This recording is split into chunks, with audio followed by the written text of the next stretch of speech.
The city was quiet, save for the occasional hum of a passing car and the distant wail of a siren. It was just past midnight, and the streets of downtown were bathed in the dim glow of streetlights.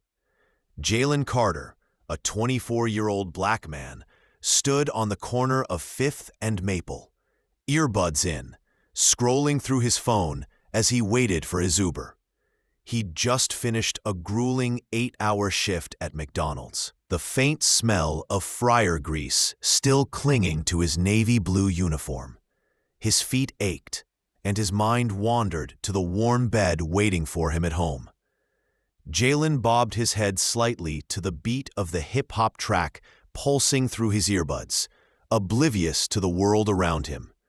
The night air was cool, and he pulled his hoodie tighter around his shoulders. He glanced at his phone. 3 minutes until the Uber arrived. He sighed, shifting his weight from one foot to the other, eager to get off the street and out of the chill. Unbeknownst to Jalen, a police cruiser rounded the corner, its headlights cutting through the darkness. Officers Daniel Hayes and Maria Cortez were on patrol, their eyes scanning the streets for anything out of the ordinary. To them, Jalen's presence, standing alone at night, hood up, hands in his pockets, glancing at his phone, raised red flags. The neighborhood had seen a spike in drug-related activity in recent months, and the officers were on high alert. "Looks suspicious," Hayes muttered, slowing the cruiser to a crawl. Cortez nodded, her hand resting on the radio clipped to her vest. Male, mid-20s, standing on the corner, possibly loitering. She said into the radio, her voice low, "We're going to check it out." The cruiser pulled up beside Jalen, and the officers stepped out. Jalen didn't notice at first, lost in his music, but the sudden flash of blue and red lights caught his eye. He pulled one earbud out, frowning as the 2 officers approached. "Evening," Hayes said, his tone clipped and authoritative. "What are you doing out here?" Jalen blinked, caught off guard. Just waiting for my Uber, sir," he replied, holding up his phone to show the app. The screen displayed the driver's name, Carlos, and a map with a little car icon inching closer. Hayes exchanged a glance with Cortez. "Waiting for an Uber, huh? You got ID on you?" "Yeah, sure." Jalen reached into his pocket, moving slowly so as not to alarm them. He pulled out his wallet and handed over his driver's license. Hayes took it, studying it under the beam of his flashlight. "Jalen Carter," Hayes read aloud, then looked Jalen up and down. "You live around here?" "No, sir. I work at the McDonald's a few blocks back. Just got off my shift," Jalen explained, his voice steady but tinged with unease. He'd heard stories from friends, encounters with police that escalated for no reason, and he felt a knot forming in his stomach. Cortez stepped closer, her eyes narrowing. "You've been standing out here long? This isn't exactly a safe area to be hanging around at night."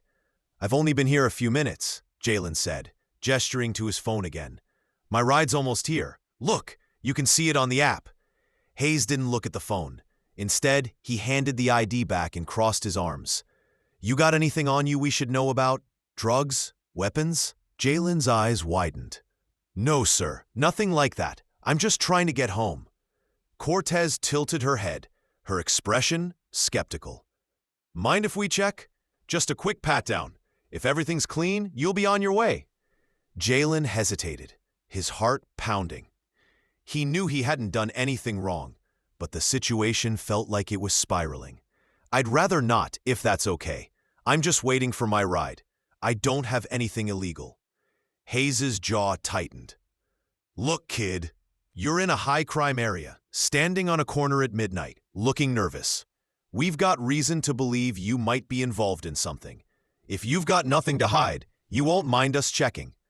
Jalen's hands clenched into fists at his sides, but he kept his tone calm. "I'm not nervous. I'm tired. I just worked a long shift, and I'm trying to get home. That's all." Cortez stepped forward, her hand resting on her belt near her handcuffs. Sir, we're going to need you to cooperate. Turn around. Hands behind your back. What? Why? Jalen's voice rose slightly, disbelief creeping in. I haven't done anything. Don't make this harder than it needs to be, Hayes said, his voice firm. Turn around, now. Jalen's mind raced. He thought about arguing, about demanding to know what crime he'd committed. But the stern looks on the officers' faces told him resistance wouldn't help. Reluctantly, he turned, placing his hands behind his back. Cortez snapped the cuffs on, the cold metal biting into his wrists. You're not under arrest, she said, though her tone did little to reassure him. We're just detaining you for a quick check. If everything's clear, you'll be free to go. They patted him down, finding nothing but his phone, wallet, and a set of keys. Hayes frowned, clearly unsatisfied. We're taking you to the station for further questioning, he said. We've had reports of drug activity in this area, and we need to be sure. Jalen's stomach dropped. The station? But my Uber's almost here. I didn't do anything. You can't just… Sir, calm down, Cortez interrupted. This is standard procedure. If you're clean, you'll be out in no time. They led him to the cruiser, one officer on each side, and eased him into the back seat. The door slammed shut, and Jalen stared out the window as the car pulled away. His Uber app still open on his phone, now useless. His chest tightened, a mix of anger, fear, and humiliation washing over him. He'd done nothing wrong, yet here he was, cuffed and headed to a police station. At the precinct, the fluorescent lights buzzed overhead as Jalen sat in a small, sterile room. His hands were uncuffed now, but the weight of the situation pressed down on him. Hayes and Cortez sat across from him, asking the same questions over and over. What were you doing out there? Do you know anyone involved in drugs? Why were you acting nervous? I wasn't acting nervous, Jalen said for the third time, his voice tight. I was waiting for my ride. I work at McDonald's. I'm not a drug dealer. I just want to go home. Hayes leaned back in his chair, arms crossed. We'll see about that. You get one phone call. Make it quick. Jalen's mind went to his father, Marcus Carter, a 25-year veteran of the FBI. Marcus was a man of quiet strength and unshakable integrity. Jalen knew his dad would know what to do. He pulled out his phone, hands trembling slightly, and dialed. Dad? He said when Marcus picked up. It's me. I'm at the police station. They picked me up while I was waiting for my Uber. They think I'm a drug dealer or something. I didn't do anything, I swear. Marcus's voice was calm, but firm. Where are you, son? Which precinct? Jalen gave the details, and Marcus promised to be there soon. Stay calm, Jalen. Don't say anything else until I get there. I've got this. The wait felt like an eternity. Jalen sat in silence, the officers watching him closely. He could see the doubt in their eyes, the assumption that he was hiding something. It stung, more than the cuffs, more than the cold ride in the cruiser. He'd always been taught to respect the law, to believe in justice, but tonight, that belief felt shaky. 40 minutes later, Marcus Carter strode into the precinct, his FBI badge clipped to his belt, his dark suit crisp despite the late hour. He was a tall man, broad-shouldered, with a commanding presence that filled the room. The desk sergeant looked up, then stood straighter as Marcus approached. I'm Special Agent Marcus Carter, FBI, he said, his voice steady but edged with authority. I'm here for my son, Jalen Carter. I'd like to speak to the officers who detained him, and your supervisor, please. Hayes and Cortez emerged from the interrogation room, their expressions shifting from confidence to unease as they saw Marcus. The precinct supervisor, Lieutenant Grayson, joined them, a wiry man with graying hair and a cautious demeanor. Agent Carter, Grayson said, extending a hand, I understand your son was detained for questioning. We've had issues with drug activity in the area, and And you assumed my son, a McDonald's employee waiting for an Uber, was a drug dealer? Marcus's tone was calm but cutting. Did you find any drugs, any weapons, any evidence at all to justify this? Hayes shifted uncomfortably. No, sir, we didn't.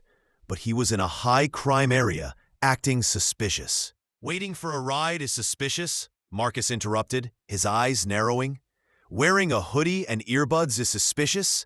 My son has a job, a clean record, and a right to stand on a public street without being harassed. Cortez cleared her throat, her face flushing. We were following protocol, sir. We meant no disrespect. Marcus turned to Grayson. I'd like my son released immediately, and I expect a formal apology from your officers. This was a clear case of profiling, and I won't stand for it. Grayson nodded, his lips pressed into a thin line. Of course, Agent Carter, we'll release him now. Jalen was brought out, his eyes meeting his father's. Marcus placed a hand on his shoulder, a silent reassurance. Hayes and Cortez stepped forward, their expressions a mix of shame and reluctance. We're sorry, Mr. Carter, Hayes said, his voice low. We made a mistake. It won't happen again. Cortez nodded. We apologize, Jalen. We misjudged the situation. Jalen nodded, the anger still simmering but tempered by his father's presence. I just wanted to go home, he said quietly. And you will, Marcus said, guiding him toward the door. Let's go, son. Outside, the night air felt freer, cleaner. Jalen took a deep breath, the weight of the ordeal lifting slightly.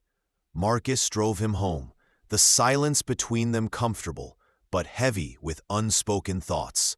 I'm proud of you for staying calm, Marcus said, finally.